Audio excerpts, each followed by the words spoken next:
في الوقت الذي كان فيه الإعلام الجزائري يضج بصور وفيديوهات زيارة البابا في محاولة واضحة لتلميع صورة الكابرانات وتقديم مشهد مصطنع عن الاستقرار وحرية الممارسة الدينية، كان هناك صمت رهيب عن التفجيرين الانتحاريين اللذين تزامنا مع الزيارة.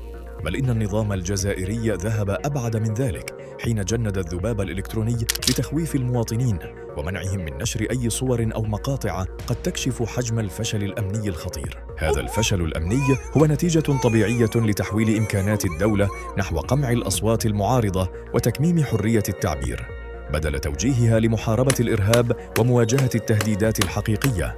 وعندما يكون النظام منشغلاً بملاحقة الصحفيين والمعارضين أكثر من انشغاله بحماية المواطنين، فإن النتيجة تكون بلداً يخاف فيه الناس من قول الحقيقة أكثر مما يخافون من الانفجارات نفسها. والسؤال الذي يفرض نفسه اليوم: هل نحن أمام أحداث معزولة، أم أن الجزائر أصبحت أرضاً خصبة تنشط فيها الجماعات الإرهابية مستفيدة من هشاشة الداخل وانشغال النظام بتصفية خصومه؟